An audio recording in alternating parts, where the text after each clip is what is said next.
Yeah, last time was a mistake. The real me, I ain't gonna hold back.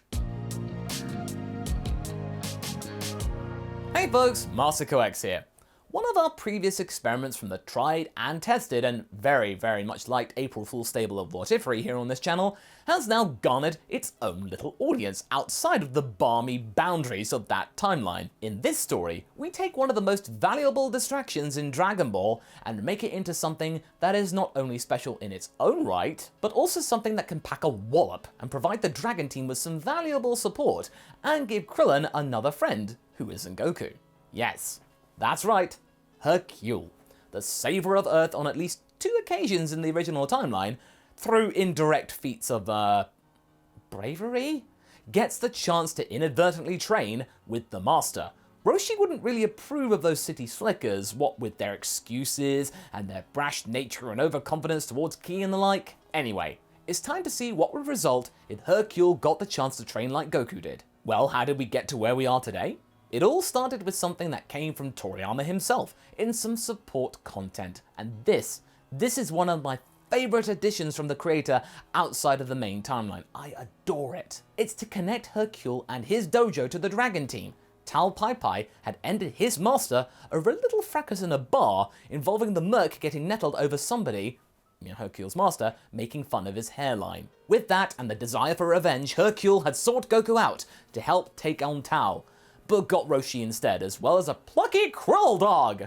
Now, okay, that wasn't a bad combination. It did allow Hercule to not only get what he wanted and avenge his fallen master, but it also gave him the keys to the Satan Castle dojo and helped steer it in the right direction. He did get to meet Goku in the end, and the guy was very impressed with what this human could do, despite having not the best introduction to training in fighting and such. He soon caught up and was able to assist the team early on in the day, and even get a win, providing the winning blow against Raditz, and if you remember that part, it was certainly a feat of strength, involving a head taking a quick trip to the ground. In the last part, Hercule had tried to perform some very fancy tricks and tried to jump Frieza like he did with Goku's Saiyan brother, but it didn't work.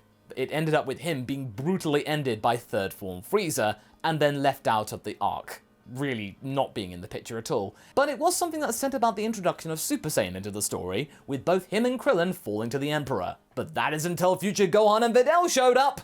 Keeping their identity a secret though, the pair delivered their message from the future, as well as ending Frieza. Despite no heart virus to worry about, the omission of Vegeta meant that Goku was the only Super Saiyan going in that timeline, but as a result they still fell to the androids, leaving Gohan and Videl the only ones left defending the future. Once Krillin and Hercule were resurrected with the Dragon Balls of Namek, it left the latter frightfully worried for his safety, and resolved to get serious, and even stronger than before. No more trying to take people's head off. We resume our story a little time after Krillin and Hercule had been revived. They had been fully informed about what happened after their passing, about the arrival of these two beings from the future, one of whom looked strongly like Videl apparently, according to Gohan. I mean, he would know. Hercule sort of smiled. If that turned out to be true, then he was happy. I'm glad to hear that perhaps my girl is still fighting back, even when the odds are stacked against her. There's something to be gained from that kind of life. Despite not being entirely sure that was her, Gohan wouldn't lie about something like that. It was as good as true in his view, and so for that, and the desire to fight for his own kid, was enough to push the hero even further. Krillin Bud, come with me to Satin Castle. I need a master alongside me to whip my crew into shape. Krillin turns to Hercule in disbelief, as they are relaxing at Kame House one training session later, them trying to compare who could fire the biggest Kamehameha into the ocean. It was Krillin. He's a natural at that. Hercule buddy, I hate to break it to you, well, there's no way that we can get your goons up to speed like us in 3 years. We're fighting androids here. If these robots are as powerful as those future people said they were, we barely have enough time to train ourselves. I'm aware of that, short stuff. Krillin grumbled whenever he would refer to his height like that. It meant that he was actually annoyed, but also determined. I ain't giving up my training here with you and Goku and the others, but I do need some focus. I need to remind myself that I am responsible for protecting Earth and my crew. Even if they can't fight in the front line, they can at least save innocent lives from being lost in the crossfire. Hey, they can get a lucky punch or two on those overblown sacks of scrap metal, all the better. Unlike you guys, I'm looking at the bigger picture. Krillin gazes into Hercule's eyes and gets it. Wow, bud, you're a good person. All right, I'll help you out. It'll take a long time, but I think we can make this work. They lock hands in solidarity. So the situation is this. Goku, Hercule, Krillin and Gohan are training together with Piccolo joining in every now and again, when he wasn't meditating, the nail inside of him now making him more into a team player than he was before the trip to Namek. So long as Bulma doesn't try to come up with any stupid tech stuff with my powers, I'll help you out. Speaking of, Bulma had tried to mull over the situation, and then thought about the idea of trying maybe to take out Dr. Gero before he could even create the androids. Or maybe create an android of her own. But wait, this doesn't seem right. She talks about this with her father, and he does admit that stooping to Gero's level of making androids would be a little bit wrong. I see where you're getting at, honey, but it's a very fine line between doing this for a noble cause and then commoditizing it for the army. If our board members got wind of what you were trying to do, they would be up in arms and forcing us to make loads of them to make money. Bulma promises to keep this quiet, and what helps this is the acquisition of a volunteer that she knows, YAMCHA. YAMCHA had been feeling a little low on morale lately. He was feeling left out of the group after not being included with the training alongside Goku, Krillin and Hercule. He'd been hanging out at Bulma's place feeling a little bit despondent, and when he heard about Bulma's musings about making an android of her own, he stepped up to the plate. Well, I could do with anything to keep up with Goku and stuff. Bulma nods and hatches another plan. Instead of ending Dr. Gero, it was time to spy on him. Little did she know that that was what Gero had been doing with them up until the day that the Genki Dama had blasted the area around Vegeta's Great Ape form. With Bulma's drones heading towards Gero's lab near North City, a location that she revealed to our heroes in the original much later on, her research began on her own android. Oh yeah, big brain time. Her 189 IQ had come up with some sort of enhancement for her boyfriend. Stop it. Granted, she would have liked to have had exact computational data from Gero to work from, but anecdotal stuff from YAMCHA was enough to help get her started. When I'm done, you'll be stronger than whatever that madman can come up with. YAMCHA is a little apprehensive at Bulma's extreme enthusiasm, but he's a desperate guy who's keen not to be left behind. With Hercule being in the story, it sort of pushed out YAMCHA's place in the Dragon team, alongside the Turtle School clan. As that's been going on, Krillin and Hercule would then head back to the city after everything was done, and set to work with the fighters of the Satan Castle Dojo. They had to work very slowly at first, trying to ensure that the old art of excuses and theatrical moves that amounted to little damage that was tantamount to the Satan Castle were left behind. Forget everything you know, chumps. Today, you're going to learn a whole other way of fighting. If this works, the World Martial Arts Tournament trophy will have this dojo's name on it for decades to come. Krillin then wonders why he chose not to tell them the truth about the android menace, learning the stuff to which Hercule replies stating that that would be a bad idea. Up until now, these guys were all about getting out of fights. If I told them that we're two evil robots that were incredibly powerful out to kill them, they'd run out the door. Krillin then nods. Ah, yes, you're right. Those guys are pretty cowardly. With this act of admitting the truth, the Satan Dojo starts to get into its stride. In fact, as the years go on, little Videl gets in on the training for the first time with gusto. Hercule had been reluctant to do so, not wanting to get his daughter directly into trouble, but Krillin reminded him of his mission to toughen up as many as possible to try and help the people of Earth, as well as the Dragon team in terms of saving innocent lives. Also, little Gohan had mentioned Videl's desire to get stronger in her own way, and what better way to show discipline to his little girl, as well as some proper daddy-daughter bonding, than training, the thing he did best. That Gohan.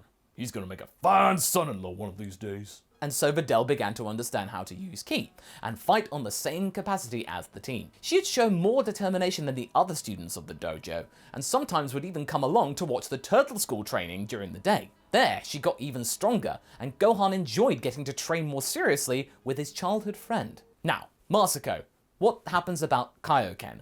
Does he teach his students that? Well, he did try it with some of them, the higher up ones, but it didn't go well. They ended up in hospital. Because hey, they wanted to try and use it as quickly as they could. They don't really have self-control. After a stern talking to over the mind waves from King Kai, Hercule chose to keep it in the family, and only Videl learnt it alongside Gohan in private. I know you mean well, big guy, but you're asking a lot out of those little squishy humans. They're doing their best, King Kai. They're stronger than we were when we fought Raditz. That's gotta count for something. They should be more than enough to help defend the people. I doubt it. but it's good to see that you've given them hope. You did tell them the reason that you were training them up, right? Right? Yeah? It was totally not to secure prize money, but just in case the tournament did take place, he did plan on competing with some of his men. Sure enough, 5 days before the androids struck, they weren't striking early, Hercule and his Satan Castle posse rocked up to the 24th World Martial Arts Tournament and absolutely smashed the competition, with of course their boss, winning the contest, as well as Videl winning the junior category like they did in the original story. He had kept his true power hidden, but used enough to provide a spectacular show for the crowd all the less. With the belt firmly around his turtle skull gi, the stage was set for the androids to show up. May the 12th, the gang arrive at the island of Sasebo, 9 miles off of South City. The Dragon team are present and correct, with a surprise addition, YAMCHA. He hadn't been heard of from in ages, but sure enough he was here, with Bulma, as well as a baby boy named Trunks. Well, that name's my idea, Bulma says. You gotta keep it in the whole family thing going. They were planning on getting married once this android mess had been taken care of. One thing was for sure, Bulma did not want to become a widow. She was too young for that. I bet you're wondering about YAMCHA, aren't you? Well, Bulma was keeping her word of remaining quiet about her plans. Sure enough, they had worked.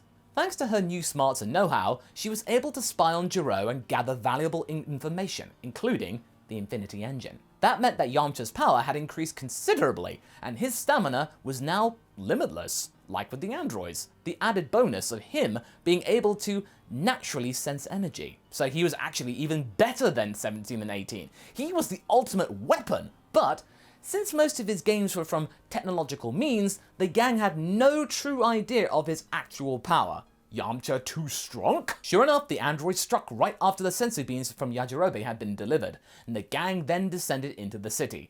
But not before Hercule placed the call. Alright guys, time to get to work. Bulma asked what he had in mind. I've got some help coming in from the harbor. Look, you can see the ship over there. Bulma used her binoculars and spotted a gang of about 100 martial artists wearing the garb of the Satan Castle flying out of the vessel. He was able to teach them that and into the city. They'll keep the civilians safe while we do our thing. Hopefully, this will be finished up quick. With that, Hercule catches up to the others. When they head into the city, the gang are left puzzled as to what to actually look out for. Thanks to Bulma heeding her father's advice about secrecy, she hadn't even told her friends about what the androids actually look like. Only Yamcha knew, or should I say, Yamtron. His internal scanners detected 2 powerful unnatural forces lingering nearby. Yeah, he can sense energy naturally, but he also has a little radar. He spots Krillin and Hercule blindly searching and rushes towards them, trying to be helpful. Hey guys, I think I found those creeps. Follow me. Hercule and Krillin are impressed. Whatever training he'd been doing on his own clearly was pretty good. It must have worked. Well, it turns out Yamcha was right. In front of them were 2 beings wearing similar clothing. The overly baggy pants were on full display. Hey, don't you lay a finger on anybody, you monsters! Yamcha says with confidence, but Gero slowly and calmly turns towards the 3 of them. None of them were Goku. Not worth his time. Sulkily, he motions to his clownish compatriot to scan these fools for their power. Well, their powers weren't anything to write home about, but one of them, Yamcha, was pretty noteworthy. I see you're part mechanical now, Yamcha. That is quite a surprising turn of events. You aren't always like this. Explain. Krillin and Hercule turn to their friend. What? What's that old creep talking about, buddy? Yamcha is looking supremely nervous. They're just stalling, they're making up stuff. He powers up, which catches the attention of the rest of the Dragon team, and they all then form. The gang now are vastly outnumbering these 2. Ah yes, Son Goku. We finally meet. You are a fool to willingly come near us. Do you wish to die that much? Goku has no idea who these people are, but Yamcha does. Eerily too much of an idea. This guy's Dr. Gero, and this is Android 19, his lackey. Hercule is stunned. How do you know about this, Yamcha? You've been MIA for years. What else have you got up your sleeve and you're not telling us? Yamcha gets into position. Trust me, I can't wait to show you. And that's where we're going to be leaving things for right now. So what do you folks think? How strong is Yamtron in this timeline? Will the fight be over before it even begins? Leave a comment below and let's get this discussion going. And I shall see you in the next video. Catch you later!